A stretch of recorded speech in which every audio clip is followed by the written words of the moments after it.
estate.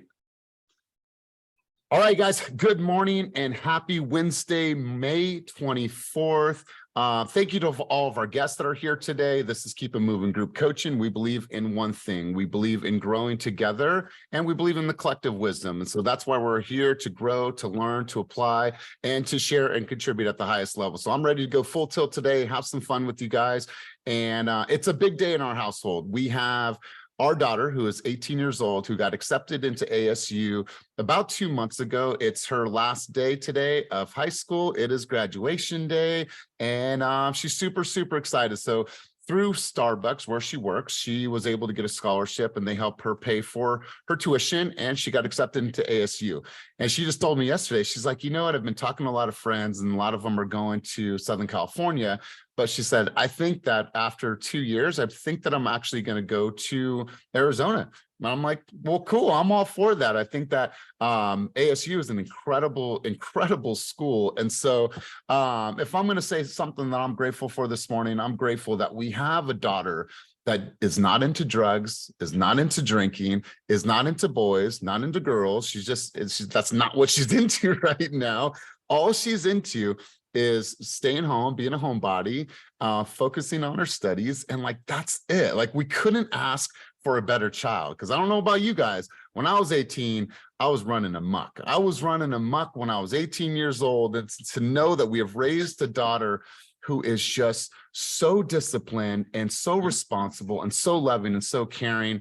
Not about me today, but if I'm talking about something I'm so grateful for, God, I'm just grateful for our daughter today. So let's do this. I'm overwhelmed with gratitude. I'm overwhelmed with joy, and I'm excited to be here with each of you. So I'm actually going to turn the mic over to Jess. Jess, I'm going to have you bring us out on the field, and I want you to tell us, not only bring us out on the field, tell me something that you're really grateful for right now in your life, and tell us one win in your business this week and one personal win. So no pressure, nothing big.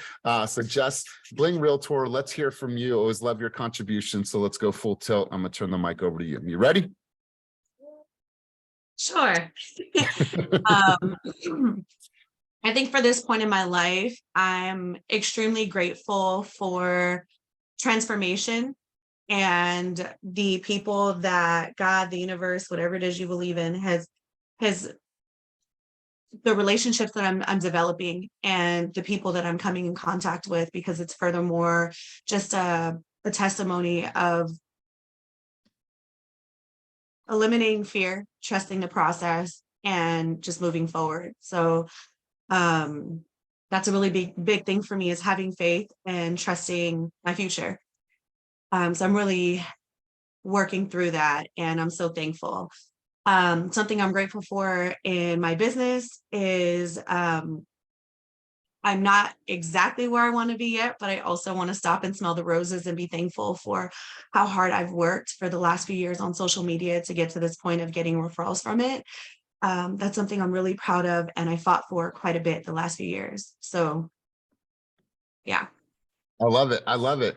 And you know what, you guys, I think it's important what Jess said, like this journey of transformation. Listen, in this business is going to humble you.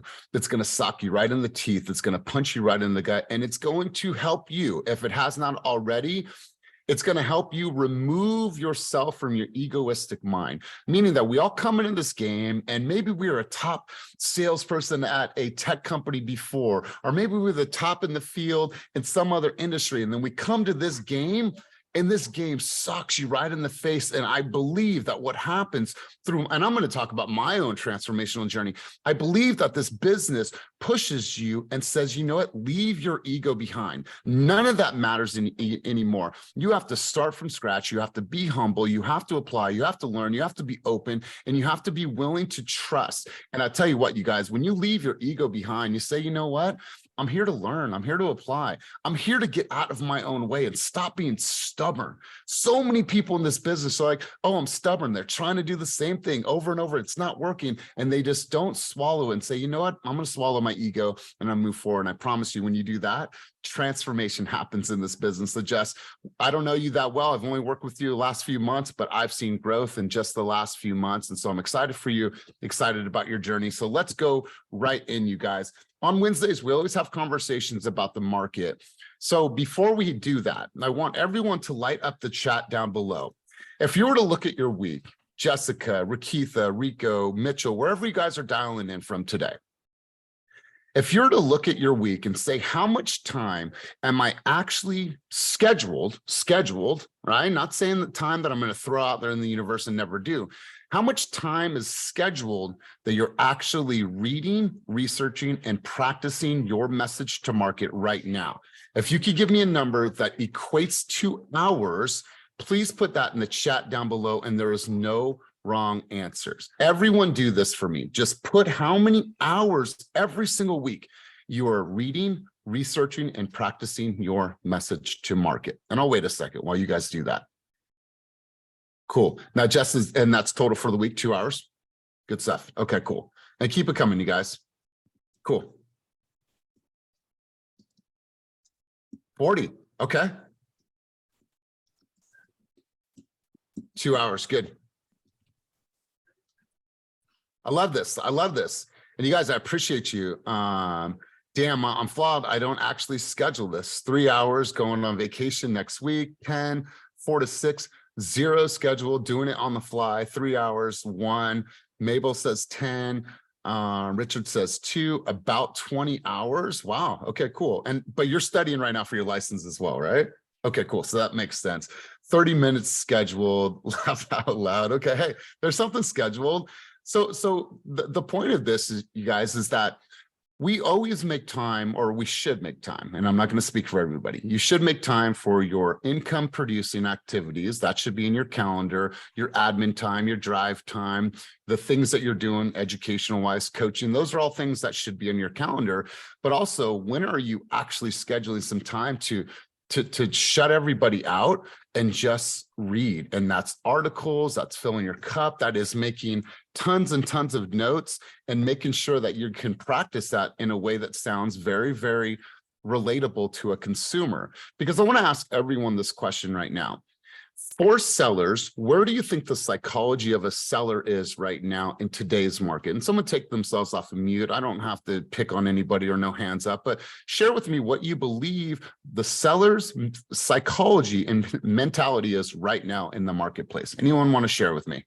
They believe it's a bad time. Say again? They believe it's a bad time. And they believe it's a bad time. Why? Because of rates.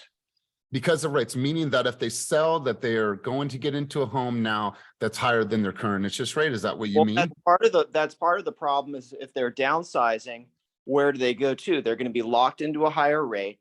A lot of folks are saying the only reason to sell right now is death or divorce, right?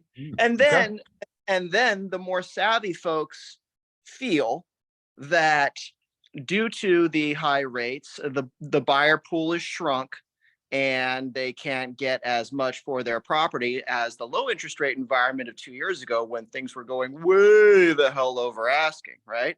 But what I might say for them to overcome that objection, I mean, there's nothing you can say about getting into a smaller property at a higher rate. That's kind of just a fact, unless they're taking a big chunk of their cash from their sale if they got a lot of equity in their home.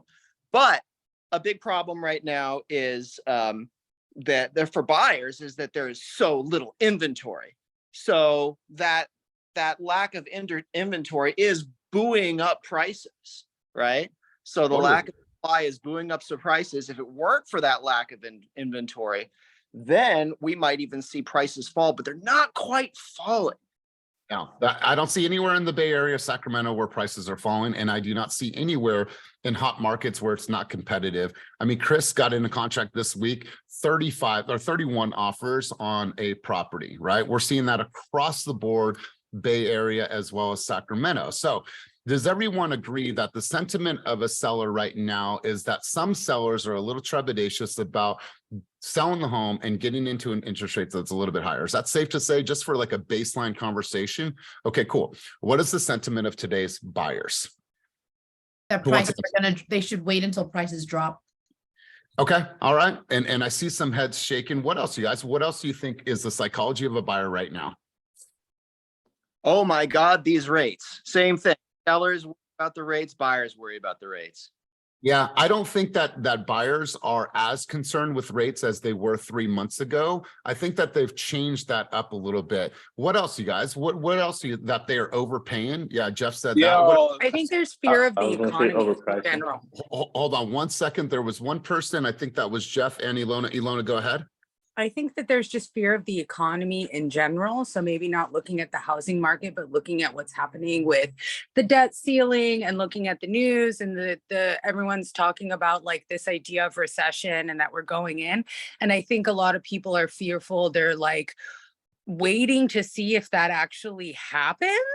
And they don't want to be purchasing at a time when we're going into this economic downturn is what I'm hearing. And I feel like that, for me at least, has been a little bit of a harder thing to figure out how to talk them out of, because I also feel that way about the economy. So that's where I'm stuck, at least in my conversations with my buyers, when they say, now is not a good time. Have you heard the news? And it's not about real estate stuff. It's about like larger stuff. So. Okay. All right, cool. I love this. I love this. I heard a couple other people chime in. Was that Jeff? Jeff going once, Jeff going twice. Sorry, somebody else chimed in. Who was that? I thought it was Jeff. Blanca, That was probably me, Elias. I was going to say something, but I was just going to basically say the same thing as far as the prices or whatever. But I was reading an article on Housing Wire, and they were saying, like, based on what Alona was saying, that that the 2008 recession, and I'm getting ready to actually put a video out on this pretty soon, is that the recession is not going to happen because it's not going to be a market crash like how it was back then. So that's a way to be able to kind of deflect that. All right, cool. You guys, we're going to continue this conversation. Blanca, you had your hand up. What's your contribution? What's your thoughts? What's your insight? Take yourself off of mute. Oh no, I was just saying hi. I just got into the chat. Sorry, I was like 10 minutes late. I apologize. It's all good. You're here now. So hi. Hi. officially. So let's talk a little bit about this, you guys. Did a little bit of research. We want to kind of talk about behaviors. I want to talk about psychology, but also I want us to walk away with this with some solutions on what we're going to do about it. Because here's the thing, all of you guys, just a few of you raised your hands. Some of you guys got involved in the conversation. We know what some of the fears are from sellers, from buyers, but I want you guys to look at all of the correspondence that you're putting out in your email campaigns, in your videos, in your text messages. How are you helping them understand what is actually behind the headlines? Because that's what they see. Here's what I believe, and don't be offended by this. And if you are, I'll say I'm sorry. When you think about consumers right now, buyers, oftentimes buyers are sheep. And what I mean by that is they're led by whatever's going on, right? They have what is the guy that leads the sheep? What's that person's name? Help me out, you guys. I'm fleeting. Shepherd. The shepherd. Okay, thank you, guys. I needed you on this one. All right, so they're led by the shepherd, right? And go here, and you see these flocks of sheep moving where the shepherd's going, when in actuality, those sheep could go wherever the heck they want. It takes you guys to help these people that are sheep and are led by the Sherpa, or the shepherd, that is the headlines, and say, hold on, let's come over here because there's something else that you need to know. But if your video's not reflecting that, your emails aren't reflecting that, and that you're not addressing whatever psychology is happening in the marketplace right now, we're going to miss them. And guess what? They're going to have a conversation with an Andrew, with a Cortez, with a Ricky White that is prepared, has read past the headlines, because they put it into their calendar that they're going to study this market like nobody's business. They're going to heighten their awareness of basic economics. They're going to check the depth of their dialogue. And when they have that conversation with Cortez, they're like, damn, I just spoke to another realtor last week and they didn't share any of that with me. That makes sense. And that gives us hope. We're wanting to move forward. Awesome, right? Because they're more prepared. So you're going to have all these people that are led by this shepherd, and the shepherd is these headlines in the media, and is your job to change the direction. So let's go through some of the facts and some of the figures and the reality of where we're actually at in the marketplace right now. Closed sales in Northern California, we saw a decline year over year. San Jose dropped 48.2%, San Francisco 44%, Oakland 43%, and Sacramento is down 42.2%. to 42.2%. New listings are the lowest they've been since 2004 in the market. Excuse me, in Northern California. Right now, there's 10% more realtors since 2022, but check this out. There's 35% less homes for sale right now. So our team, Fast Real Estate, we have sold 5% of all the homes sold in Oakland this year. So while tons of people are getting beat by the market, we are still beating the market. We are still beating the market no matter what. I saw this, and I think it was in Dan Sandberg's email to his consumers. It says, don't try to time the market, time your life, right? Everyone is in different scenarios, different situations. This is why headlines do not apply to the masses. You have to really spend that time diving in deeper, reading past the headlines, finding out what is actually happening in the market that's going to apply to them. Will prices and rates go down in the future? Probably, right? That's what happens in this business. Will you regret buying? Probably not, right?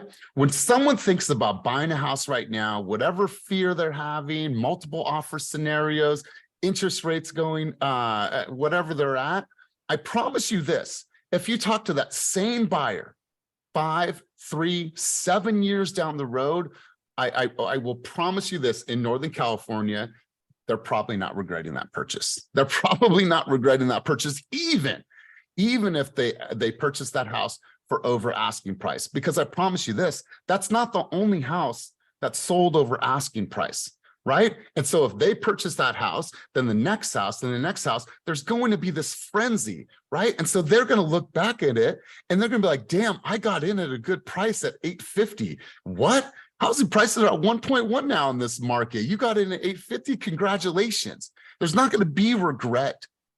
So what we need to do is we need to focus on how much we are actually studying this market and the message that we're conveying to our consumers. So what I want to do is I want to open this up right now. If you guys are working with buyers, if you're working with sellers, I want to understand in this collective space, what is your message to market?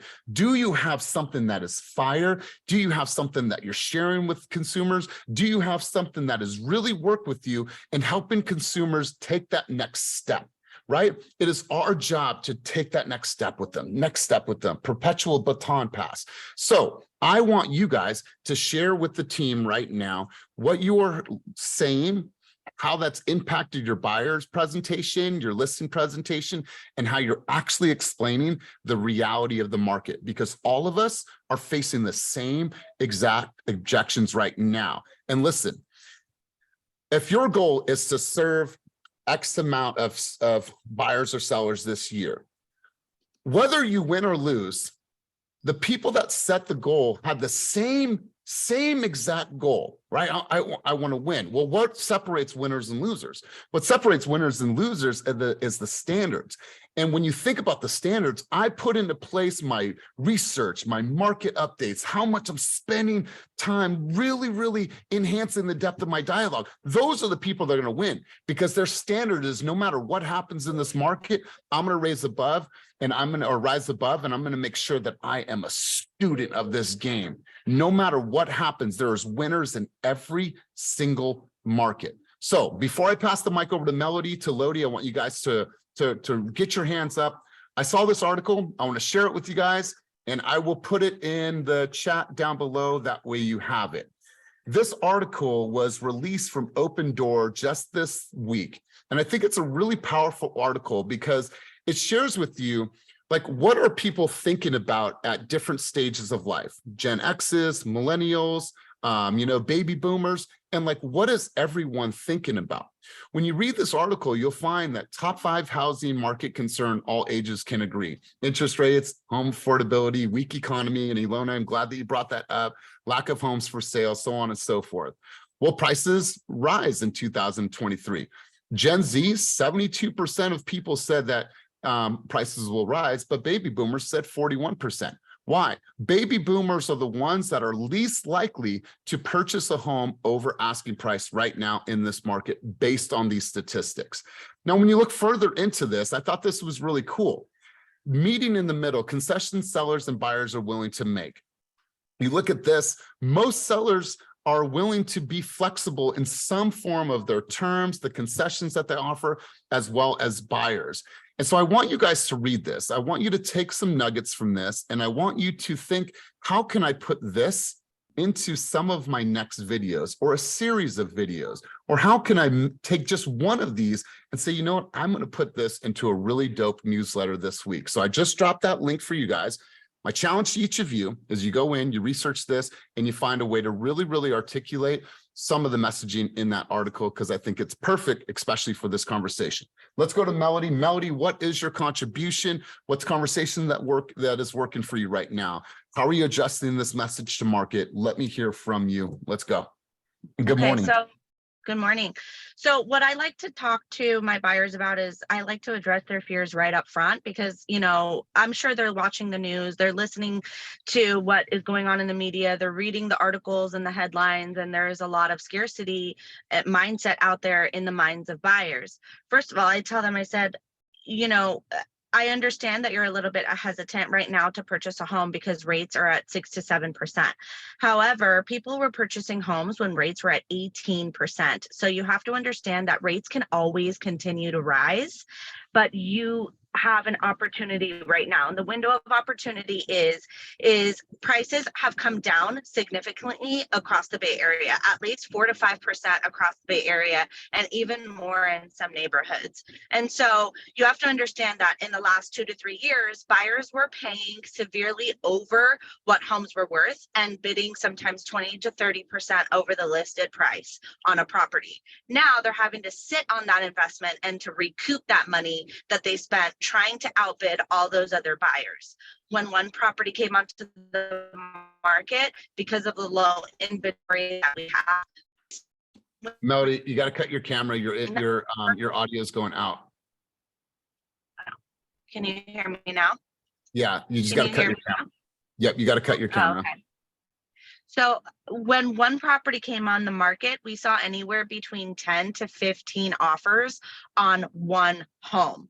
So right now we're seeing that a lot of less homes are on the market. However, you have an opportunity to get that property because we're seeing maybe 2 to 3 offers on a property. And so you don't have to outbid and overpay for a property. You're having the opportunity to get some credits, maybe negotiate a lower price on the home. You can go in right at ask or a little bit below ask, and you can also have the property for a price that makes sense for you instead of having to overpay, even though you have that higher interest rate. And then in 6 to 7 months or a year from now, when the prices, when the interest rates come back down, you can refinance and you can get a better rate.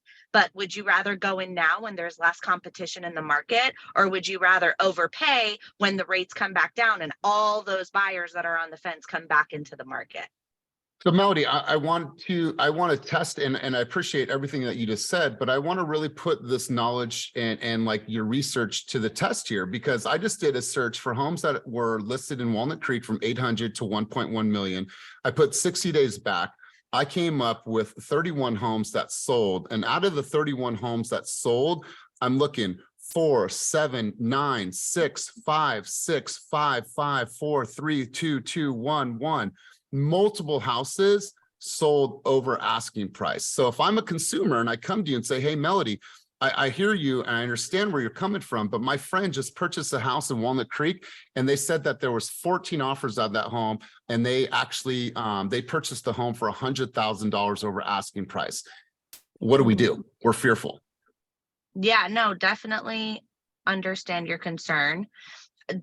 Homes do tend to go over the listed price, especially in the better neighborhoods with the better schools, especially in Walnut Creek or La Miranda areas. Those homes are always going to be competitive because a lot of families want to be in that school district. And so what we're seeing is we're still seeing multiple offers on properties in the nicer areas.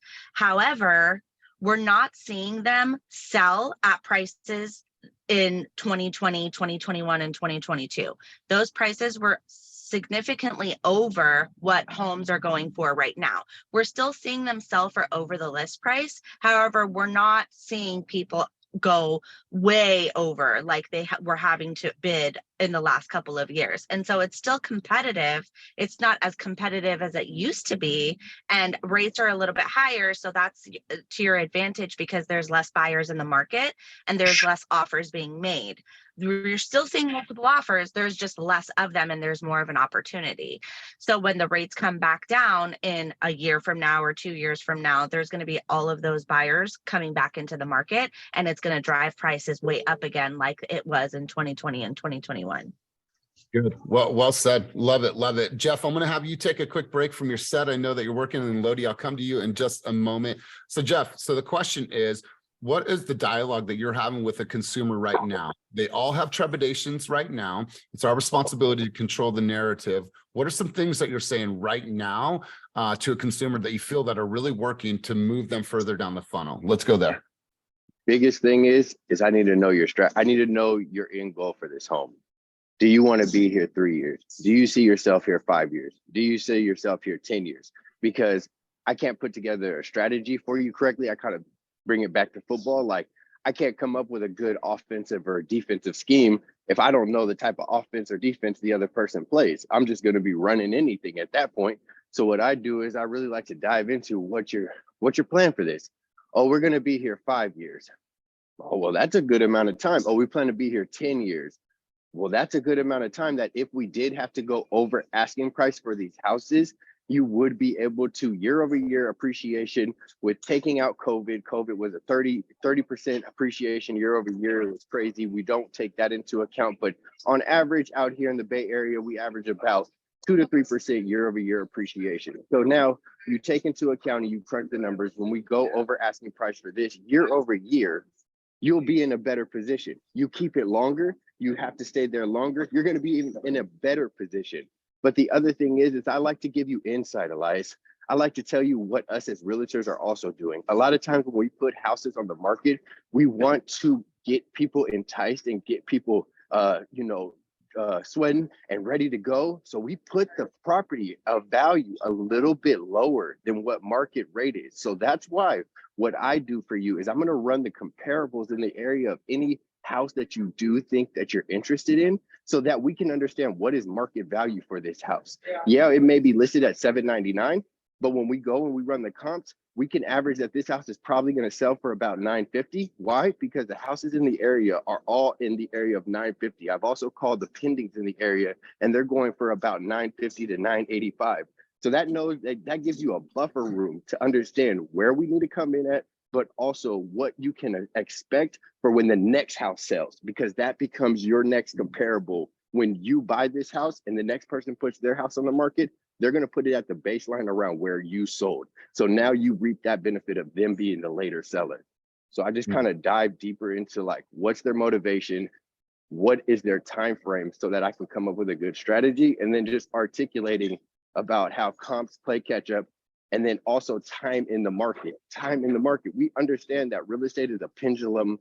So yeah, it may go down, but that pendulum, and when we look in, okay, what did these houses sell in 2020, 2023, or sorry, 2020, 2019? Oh, they sold for 1.3.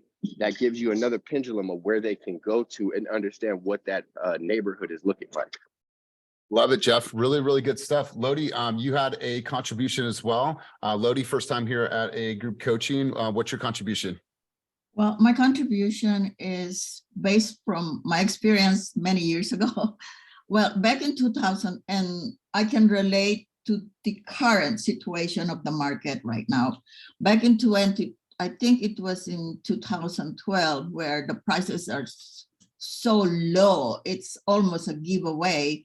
And buyers are still on the fence. They don't want to buy because they said, oh, I think the price is going to go down some more. So I can relate this to kind of like the interest rate, right?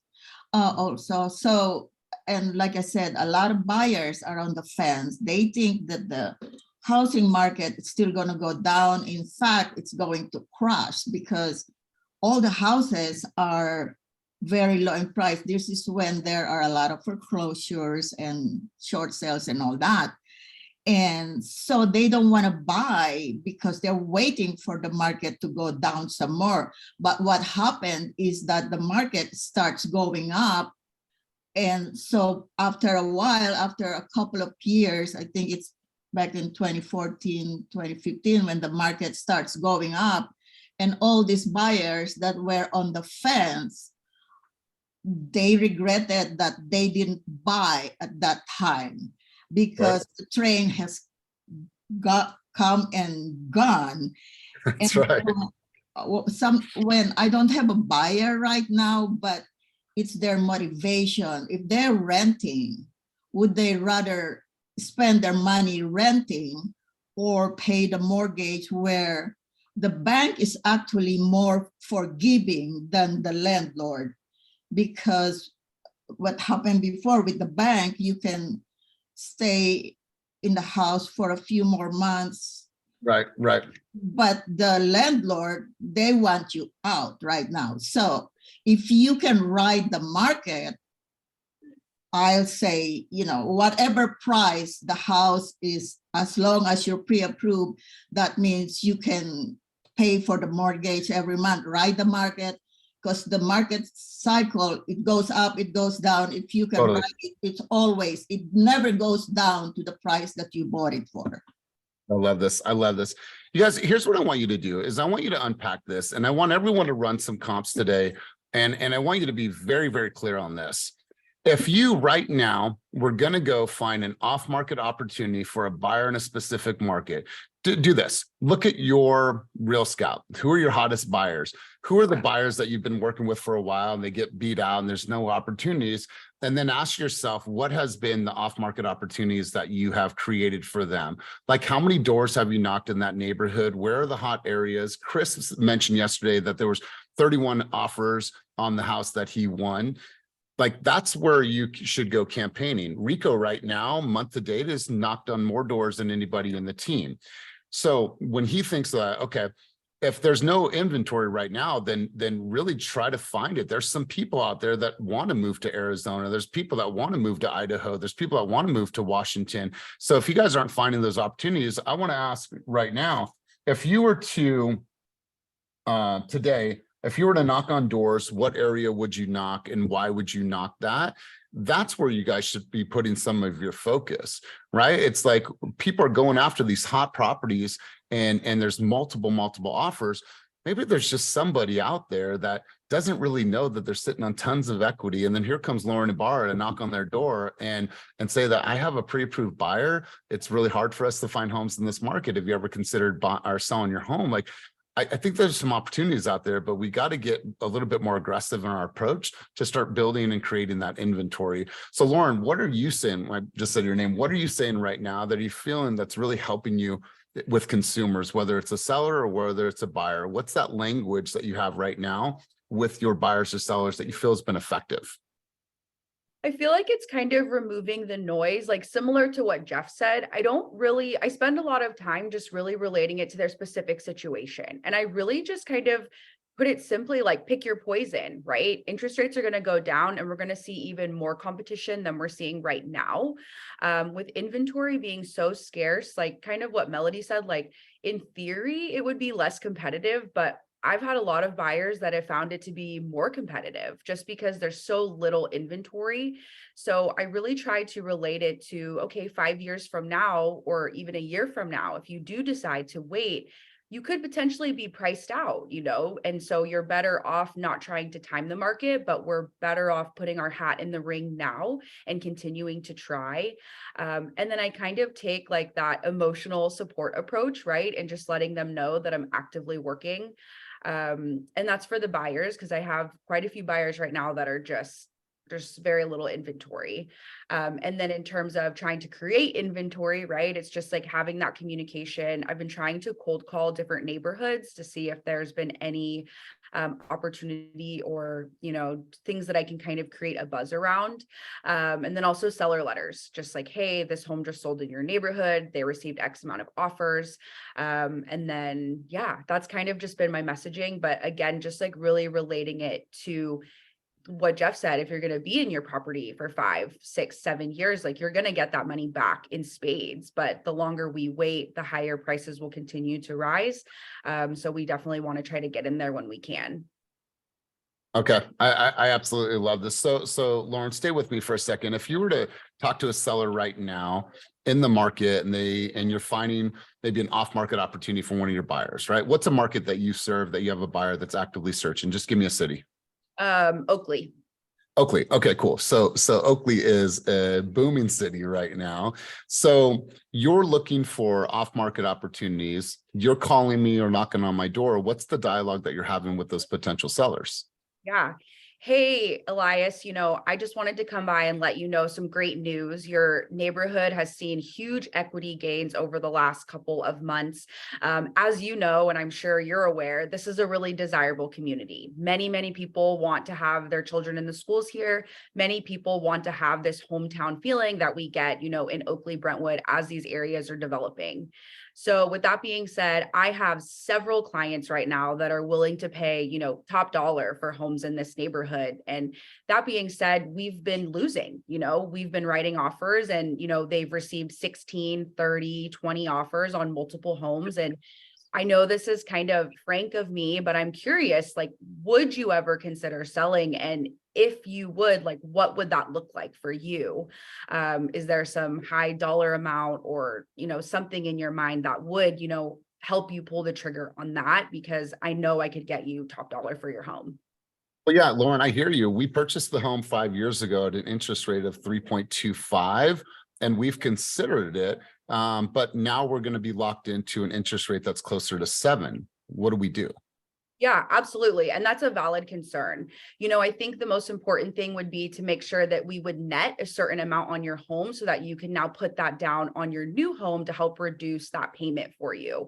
Because obviously, as you know, what goes up must come down. So we do expect this to, be a pendulum, and we do expect there to be some movement. So with that being said, we know, we can't control the interest rates, but is there a number in your mind that you would say yeah, I would be interested in learning more? Is there a sales price that you would feel would be something to get you excited about exploring new opportunities? Hey guys, so first off, I'm just so stoked to hear this and well put. What I want you guys to do is I want you to run your comps, your area, wherever you're serving. I just pulled this up for Walnut Creek, number of offers here on the right-hand side, right? Pull up comps in your area, right? And simply run that same exact offense. What we'll do is we'll transcribe this as we always do. What Lauren just said, what Jeff just said, what Melody just said, what Lodi just said will be in the transcriptions. You guys can take that script and go and apply it in the marketplace.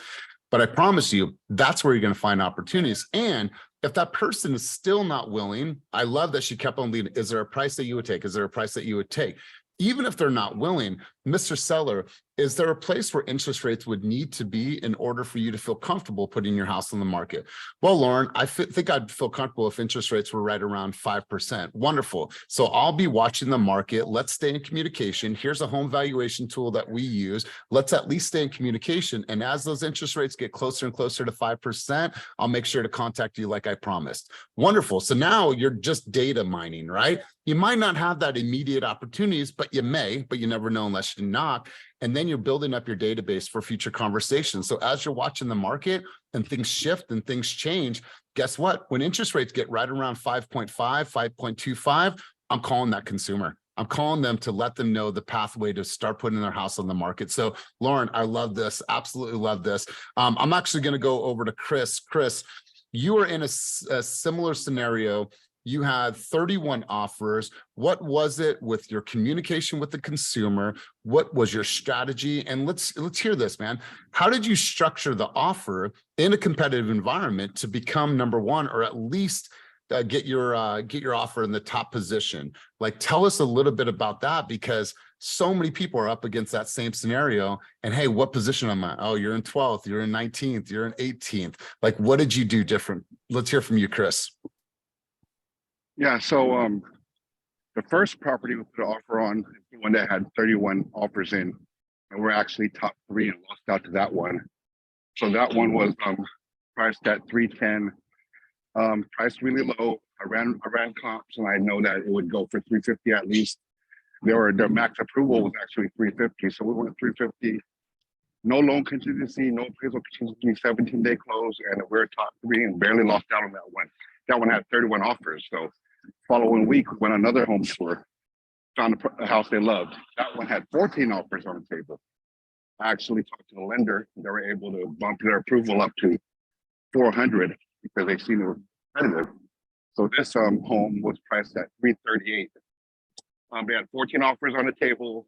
We came in at 360, which is roughly 22 grand or 32 grand over. 22 grand over, and connected with the agent. You know, just at first it was standoffish and just like to make the highest and best. I'm not telling anybody anything. You know, I'm trying to coax her and try to get some hints and some inside info. But after communicating with her for a few days and asking her questions and just handling myself in a professional, respectful manner, she kind of opened up to me. And we started conversating about the market and had a couple laughs here and there. Next thing you know, on review day, she calls me and is like, Chris, you're top 3. You're going up against the cash. Another similar offer. Can you come up a little higher? And I'm like, what do I need to do? 4, 5 grand? She's like, make it happen. So, you know, I went back to my buyer and came in, amended our offer, gave her the 5K higher, and then we got in contract. So yeah, we had to do 17-day quick close. We also offered a free 23-day rent back because I knew that the seller needed to stay there for a little bit after close. So we didn't even charge them for that. You can remain occupied in the property for free. So just kind of, you know, finding out what does the seller need? What are their wants? What we need to do to make this happen? And they need a quick close. They need a rent back. So 17-day, no loan, no appraisal contingency. CC'd my lender, let them know that, you know, we'll make it happen. They're ready, fully underwritten. So I actually included a DU approval underwriting findings to make it that much stronger. So once you have proof of funds, the DU underwriting findings, not just a pre-approval letter, because they're already underwritten and their income and their assets have been verified, as well as handling yourself in that manner, they're going to want to deal with you because they love the energy to know you're about getting it done. So you just got to separate yourself from the pack and just come correct. I love this. I love this. So you guys, really what I want you to do, and here's the challenge for everyone. And with the amount of people on the call today, I think that there's some huge opportunities. When you're done with this call, and maybe you're doing this right now while we're on the call, in whatever way you do it, run some comps in your neighborhoods, wherever you're at, whether you're San Jose, whether you're East Contra Costa County, whether you're Sacramento. I want you to really look at some of the data and find where the most desire is right now based on what the data is saying. Those are the neighborhoods where you're going to have some huge opportunities to get listing opportunities, maybe some off markets, but that's where you should be putting your focus, your time, your effort, your energy. You should be circle dialing. You should be seeing if there's any open houses in those neighborhoods. Like, find the high desire areas and start campaigning that. And I promise you guys, that's going to be an area where you're going to find massive amounts of opportunity. I also want you to think about this and really dive into the psychology. When we think over the last 3 years, buyers and sellers have been on this emotional roller coaster, right? Remember pandemic and what everyone was thinking, oh my God, I'm scared. And then they shut us down and we were non-essential. Then what happened when they opened back up? Everyone was buying homes again, right? Well, then what happened in 2022? Well, things slowed down for us, right? And then interest rates went up and people stopped buying. Well, then interest rates, okay, that's what they are. Now demand is back up. So you guys, the emotions of a buyer have been all over the place over the last 3 years. So as a shepherd, these people are being led by all the headlines. It is our responsibility to really look at our dialogue and say, how can I change this for them? And how can I change the narrative? And you have to look at your inventory right now in regards to your videos, your email marketing campaigns, and what you're actually putting out to consumers. Like, really evaluate that. Be like, wow, how much of the content that I'm creating, how much of the emails, text messages, videos, whatever I'm sending, how much of that addresses the psychology and behaviors of a consumer right now? And for some of you, that number or those videos are really high. The content is great, but for some of you, that is non-existent. So if you want to separate yourself, knowing that there's more realtors in the game than there's ever been, now obviously a lot of them are going to leave this year, you have to separate yourself from the pack. And the way that you do that is that you become a student. You over-educate, you over-communicate, and you just read, and then you practice. All right, Cortez, let's practice this, man. We know some things are happening. It's one thing to understand it, but how am I actually communicating this? You guys, that's why Wednesdays, these sessions are so important. I want you guys to be able to dive into it. So one more time, make sure that you guys go to that article. It is in Slack for the people that are in Slack, but I just put it in the chat above. And then I want you guys to go in here. Once again, Market Updates channel. This is going to feed you so much great information about what is actually happening in the market. But it's here, whether or not you choose to use it, dissect it, and then put it in words that others can understand. That part about it. That part of this is on you. So you guys have to make sure that you're putting it in your calendar to study the market conditions, behaviors, patterns, so that way you can clearly articulate this to consumers. So let's do this. We got about 10 minutes. I want to go around the room. I want to hear key takeaways from people that are on the call today. Vernon, Big Dog, before you head out, I saw you get up. Sorry, he's like, Elias, I'm getting up. Vernon, let's hear from you. Hear some of your key takeaways from our time together today. Rico, I'm going to come to you in a moment. Blanca, I'll come to you as well. Jennifer Angel. So let's just go. So Vernon, start us off, Big Dog. Key takeaways from our time together today. You're muted, Big Dog. That's a boomer moment. Boomer moment. Good morning, team. Wednesdays are always good. Thank you, Coach, for spearheading the collective wisdom. Key takeaways for today is for me, it's submitting, it's getting deeper informed, so that I can be that advisor to my client base, whether they're buying and or selling. Have implemented a lot of the strategies that you talk about on these calls, but more importantly, it's focusing for me. What I gathered is making sure that my content is even more educational and informative, as I'm kind of muting the narrative that's dispatched across all networks to the consumer. So I need to be that. So advisor has different layers to it. And it's just not in terms of an RPA or a contingency or describing all of that, but it's more so in today's time, really combating the false narrative that the media is presenting to the consumer with education. That's a different level of advisory. That really excited to really tap into even more in depth. You know, I love this, you guys. Each of you, and the reason why this platform, this environment is so important is that each of you are advised to become digital mayors and become. Do you want to say hi? Say hi. Or meow at them. Shh. I'll open this candy for you. So you guys are digital mayors and you guys are the commentators, right? And so you guys have to take the stance of now you guys are journalists. Some of my favorite podcasts, some of the favorite journalists are the ones that just keep it real and debunk what everyone else is saying. So Vernon, I love this. Become a digital mayor, become a commentator of the market in your way, and make sure that you're putting people on game in the right way. So yeah, Candy. Well, hey, Melody, I have to have some type of bribery right now because I'm on calls. And Silas is home today. Hi, son. So, Donnie Chan, let's hear from you. I'm going to go to a couple other people. Key takeaways from today. I feel like I've been playing it too safe with my content as well. So, and I feel like it comes down to a lack of, I guess, confidence in myself. But I just have to remember that, I am a real estate professional, so people want to hear more information from me, aside from what's on the surface. So that's my takeaway, is that I just need to have more confidence in myself and really learn the market really well every day and really implement my knowledge. So totally. Remember this, Johnny. Remember how much time all of us put into studying for our real estate license. Remember that?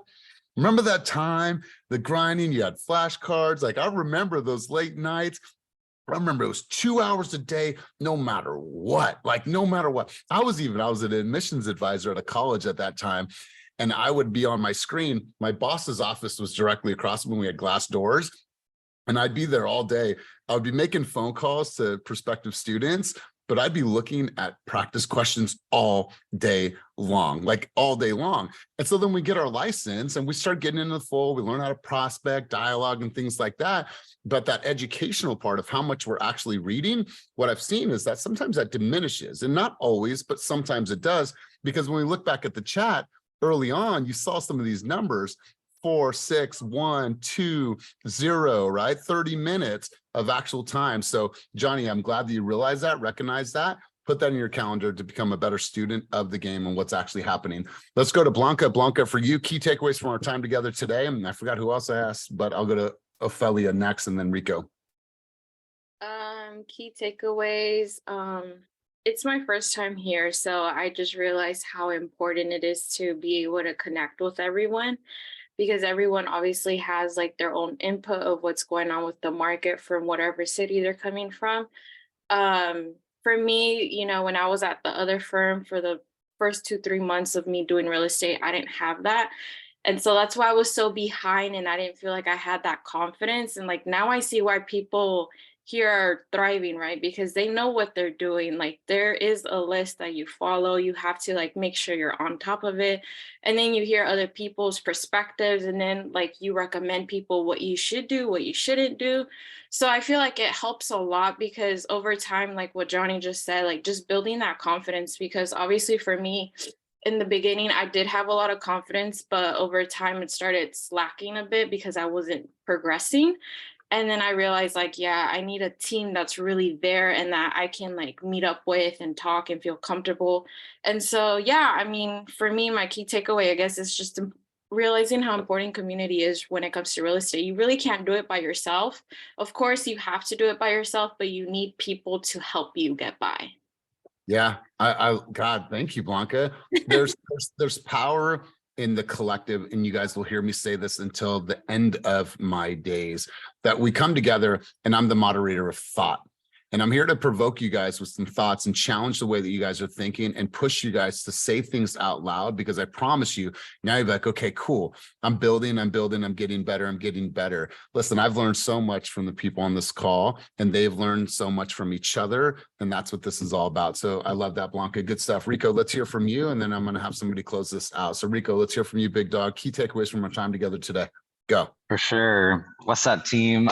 Yeah, so my biggest takeaway is just making sure that every time I'm having a conversation with a seller or a buyer, I'm just bringing value. Like even last night, I have a potential listing coming up in July, and the seller kind of wants a little bit of space, but every week I just give him an in-depth look at what happened in the market. So I sent him, you know, a house that sold last week. It had 11 offers. I called the listing agent, saw why it sold, sent him that information. And then I also sent him like a running of the comps, and that showed all the houses are, you know, getting off the market within 5 to 7 days. So just I think during the COVID time of the market, it was kind of like fast food, right? Everybody was able to sell, everybody was able to buy. And now you kind of have to be a gourmet chef. So you have to put that extra intention and those extra ingredients into what you do to really stand out and be knowledgeable. So yeah, just having these meetings every Wednesday has really helped me communicate on a deeper level when I'm talking to buyers or sellers, and not just kind of like speak those kind of prepackaged answers, you know, really bring your own personality. Even when Jeff was talking about having a game plan, right? Like understanding your script and then being able to maybe even call an audible during the game, because that's what this market is going to take. Yeah, I love it. You guys, if we're not running comps, we're not showing data, as soon as we're doing buyers consultations, it shouldn't be a surprise to consumer that they're going to be in a competitive environment. It shouldn't be a surprise that they're going to be up against multiple offers. If you've educated a consumer, they're going into a competitive market and they want to write at list price and nothing supports them writing at list price. You haven't done a good enough job helping them understand what's going to win in this market, and they should probably not be looking in that market. They should probably be looking at a neighborhood, you know, two cities over. So good stuff, Rico. Jennifer Angel, I'm gonna have you close this out. Key takeaways, rapid fire from today's session, and I love the bookshelf behind you. Thank you. So my takeaway from here is that we have to validate. It's important to always validate, understand that everybody's fearful right now, buyers, sellers, because of the news, right? Because of the headlines. But like you said, our goal is to educate them because they're fearful because they don't understand. They don't have enough data. They don't have enough information. But when they do, then they can make a knowledgeable, confident decision about buying or selling. But we have to provide them the data, show them the numbers, and don't just say it. Show them, right? Have a printout. What were the average home sale prices 5 years ago, 10 years ago, right? If they look back 10 years from now, are they going to regret buying a home? And show them the interest rates, right? What's the cost to them if they continue to wait? So, and if we do that, then yeah, they'll feel confident about their decision. I love it. I love it. So you guys, listen, everything that we are going to do, everything that we are going to do in the future now is always going to be rooted in how can we best articulate what is actually happening and the reality of the market. So this is up to you guys. Go out there and study, become a student of this game. And remember, buyers right now, and over the course of the last 3 years, they have been led by a shepherd, and people have been sheep in this market led by what is going on in the headlines. And so you have to be that person that leads them in a different direction and say, you know what, this is the way, because people will follow those headlines, and we have seen it time and time again. So change the narrative. The only way that you're going to do that is you're going to over-educate yourself in order to be able to articulate to your consumer. So you guys, thanks for showing up today. Thank you for being here. Thank you for participating at a very, very high level. I appreciate you guys. I love you guys. Literally, I say that from the bottom of my, I love you guys.